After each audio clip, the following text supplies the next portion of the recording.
Kekerasan fisik terhadap anak seringkali dilakukan orang tua secara sadar maupun tidak sadar. Secara sadar, orang tua yang memang memiliki kecenderungan untuk melakukan perilaku yang tidak menyenangkan dalam hal fisik. Misalnya memukul karena ingin menghukum anak, kemudian mencubit, kemudian melakukan tindakan-tindakan yang membuat fisiknya terluka. Selain itu, kadangkala orang tua tanpa menyadari melakukan tindakan-tindakan spontan sebagai bentuk hukuman, sebagai bentuk tindakan-tindakan ingin menunjukkan kekuasaannya pada anak. Tentunya hal ini akan berdampak pada bagaimana emosi anak, bagaimana kondisi fisik anak menjadi terluka. Orang tua mohon kiranya bisa memahami dampak kekerasan fisik terhadap anak, karena bukan hanya jangka pendek, dampaknya juga bisa jangka panjang.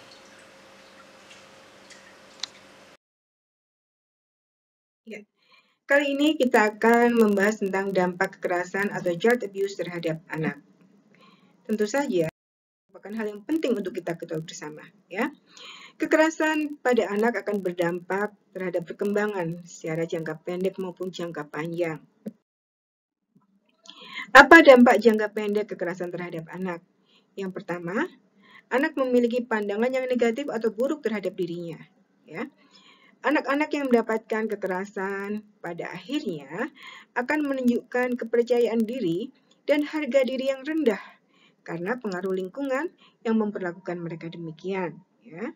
Karena mereka mendapatkan perlakuan yang tidak nyaman, tidak menyenangkan, akhirnya mereka merasa harga dirinya rendah, ya. Seringkali dilecehkan, seringkali dipojokkan, ya, dilabel dengan kata-kata yang negatif atau diberikan perlakuan yang salah secara fisik dan sebagainya. Nah, dampak jangka pendek berikutnya adalah anak memiliki masalah pada perkembangan kognitifnya. Penelitian menemukan bahwa anak yang mengalami kekerasan akan beresiko mengalami masalah kognitif, seperti kesulitan dalam belajar dan juga kemampuan untuk memperhatikan, ya, kemampuan atensinya jadi bermasalah, ya. Daya ingatnya menjadi berkurang dan sebagainya.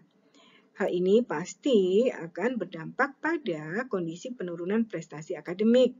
Nah, dampaknya demikian, makanya kita harus hati-hati karena bisa langsung dirasakan oleh anak dalam proses belajarnya.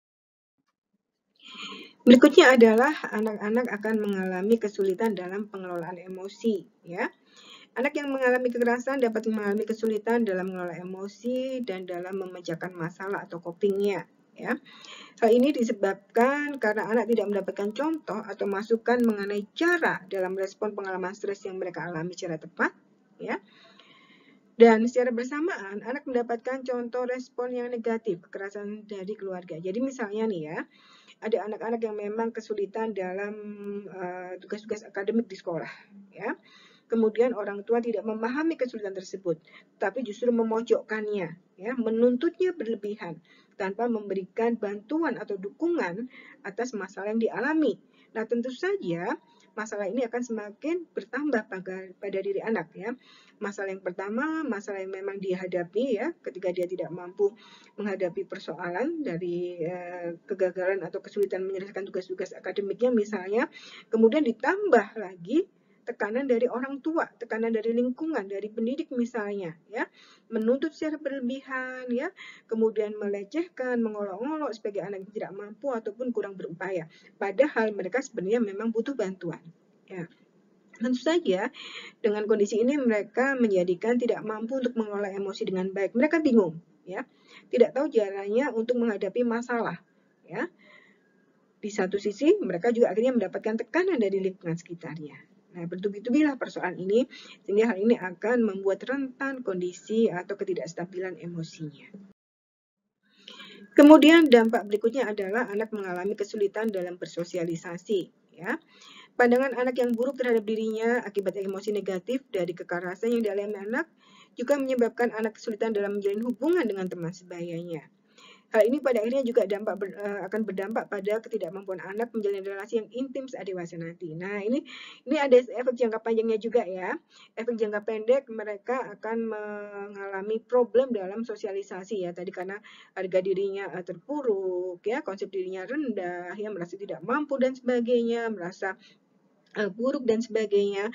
Akhirnya mereka sulit dalam membangun interaksi sosial. Nah, jangka pendeknya itu, jangka panjang mereka juga akan sulit dalam membangun relasi yang intim saat dewasa, terutama anak-anak yang pernah mengalami kekerasan seksual. Ya, mereka akan sulit membangun relasi yang intim dengan lawan jenis secara normal pada saat dewasa. Kemudian dampak jangka pendek lainnya adalah anak akan mengalami kesehatan mental dan emosional yang buruk. Ya, pengalaman kekerasan yang dialami oleh anak dapat menjadi faktor risiko berbagai masalah kesehatan fisik dan juga mentalnya, seperti penyakit kardiovaskular, depresi, dan juga kecemasan. Hal ini disebabkan karena pengalaman buruk yang dialami anak apabila anak terpapar stresor tersebut secara terus-menerus dan tidak ada orang yang dapat memberikan dukungan, bantuan, atau perlindungan. Sehingga sistem respon terhadap stresnya berlebihan. Jadi mereka tidak efektif dalam melakukan proses pengelolaan emosi. Nah, mengapa ini terjadi? Karena tadi kesehatan mental dan emosional yang buruk akibat tekanan-tekanan yang muncul dari lingkungan ya, yang membuat mereka tidak nyaman dan sebagainya. Kemudian ada dampak jangka panjang terhadap kekerasan anak. Nah, anak-anak yang seringkali mengalami kekerasan ya, baik itu kekerasan fisik, kekerasan seksual, kekerasan verbal, kekerasan emosional maupun penelantaran ya, akan memberikan pengalaman yang buruk pada anak. Nah, sehingga anak ini merasa tidak berguna dan tidak bermanfaat. Akibatnya anak menjadi pendiam, mengisolasi diri ya karena merasa tadi jelek, buruk, aib gitu kan. Sehingga mereka tidak mampu bergaul sebagai dalam aktivitas yang sehari-hari ya. Nah, jangka panjangnya pasti akan berdampak pada bagaimana mereka membangun relasi sosial yang lebih luas ya, termasuk nanti ketika mereka harus menjalin relasi dengan lawan jenis ya. Ini akan berdampak ya. Jadi mereka bingung, tidak tahu apa yang harus dilakukan ya. Permisifnya itu bingung ya, tidak mengerti arahnya ya. Kemudian bersikap depresif. Nah, pengalaman yang buruk pada anak ketika mereka mendapatkan kekerasan ya juga akan berdampak kondisi-kondisi depresif ya, perasaan tidak nyaman. Sehingga anak-anak ini menjadi labil emosinya. Tiba-tiba ingin menangis, tiba-tiba ingin teriak, tiba-tiba ingin marah, tiba-tiba ingin diam aja nggak mau diganggu gitu ya. Jadi sensitif ya. Dan mereka bisa memunculkan situasi ketakutan terhadap objek-objek nggak jelas ya, kecemasan-kecemasan tapi nggak jelas kecemasannya apa ya, objeknya apa.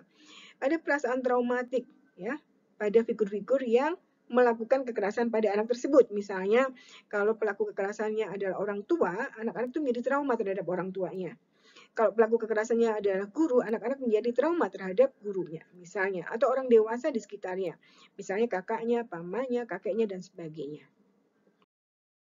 Nah, kemudian dampak jangka panjang lainnya adalah anak akan bersikap agresif, ya. Pengalaman buruk yang dialami anak juga dapat menyebabkan sikap yang berkebalikan dari dua sebelumnya, ya. Ini anak-anak bisa menjadi pribadi yang keras, kasar juga, ya, dan melampiaskan ketidaknyamannya pada orang lain, pada objek lain, ya. Akhirnya dia menyerang orang lain atau ya dia menyerang dirinya sendiri, ya, merokok, merusak dirinya sendiri, menyakiti dirinya sendiri, ya. Kemudian bahkan sampai pada kondisi melakukan seks bebas sejak usia dini. Nah, dampak jangka panjang berikutnya adalah anak-anak akan bersikap destruktif ya. Sikap lain yang bisa saja muncul akibat pengalaman kekerasan yang dialami anak yaitu sikap destruktif, seperti keinginan untuk menyakiti diri sendiri karena ketidakmampuannya membela diri atau mencari pertolongan. Bahkan ini ada anak yang mengalami kondisi kekerasan, kemudian mereka sampai pada kondisi ingin bunuh diri, ya. Perasaan kesal dan putus asa tersebut akhirnya mendorong untuk menyakiti dirinya sendiri, ya. Termasuk juga bagaimana mereka merasa tidak berguna dan tidak berdaya, ya. Ini merupakan kondisi destruktif yang bisa dialami anak jangka panjang, ya. Mungkin kejadiannya itu sekian tahun yang lalu, tetapi kemudian karena tidak terkelola dengan baik, pengalaman traumatisnya ini ya tidak tertangani dengan baik, jadi masih tersimpan lama. Nah, kemudian bisa jadi keinginan bunuh dirinya, perasaan buruknya, pribadi yang buruk itu masih muncul dalam diri si anak ini. Nah, pada usia remaja mungkin muncul keinginan bunuh diri itu baru ada, ya, ketika ada pemicunya.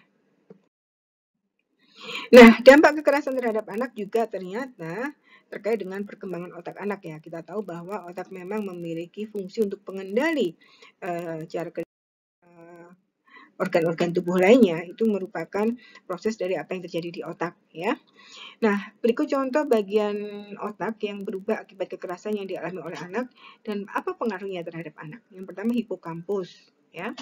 Penelitian menemukan bahwa mereka yang pernah mengalami kekerasan akan mengalami adanya penurunan volume pada bagian otak hipokampus yang merupakan pusat pembelajaran dan memori. Sehingga apabila bagian ini mengalami kerusakan, anak dapat mengalami penurunan prestasi akademik. Ya. Kemudian bagian lain yang terpengaruh atau terdampak dari kekerasan adalah korpus kalosum. Ya. Anak yang mengalami kekerasan juga dapat mengalami penurunan volume pada bagian korpus kalosum ya.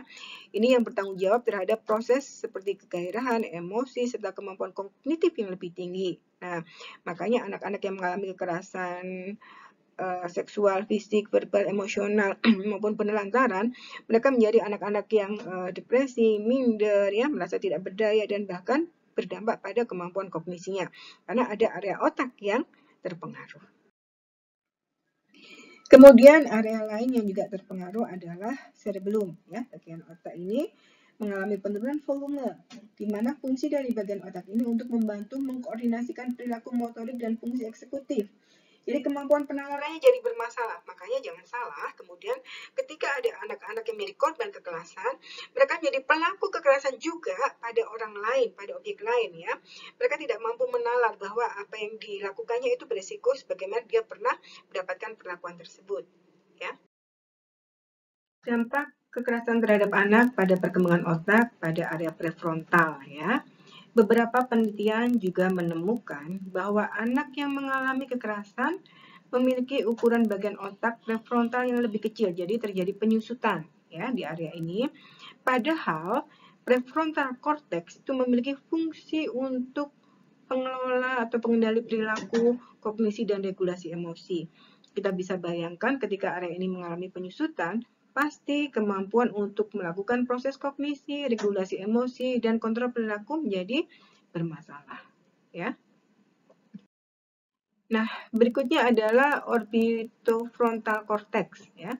Anak-anak yang mengalami kekerasan juga bisa mengalami penurunan volume pada bagian otak orbitofrontal cortex yang merupakan pusat pengendali emosi dan regulasi diri. Nah, tentu saja anak-anak yang mengalami kekerasan pasti ya akan mengalami problem emosional. Kenapa? Karena orbitofrontal cortex-nya bermasalah. Kemudian amigdala. Nah, ini penting juga untuk kita ketahui ya. Meskipun beberapa penelitian tidak menunjukkan adanya perubahan yang terjadi pada bagian otak amigdala, namun pengalaman kekerasan yang dialami anak dapat menyebabkan aktivitas berlebihan di area otak amigdala sehingga akan berdampak pada bagaimana cara mereka ya merespon emosi, merespon sesuatu secara emosional atau tidak. Kendali emosi itu ada di amigdala ya.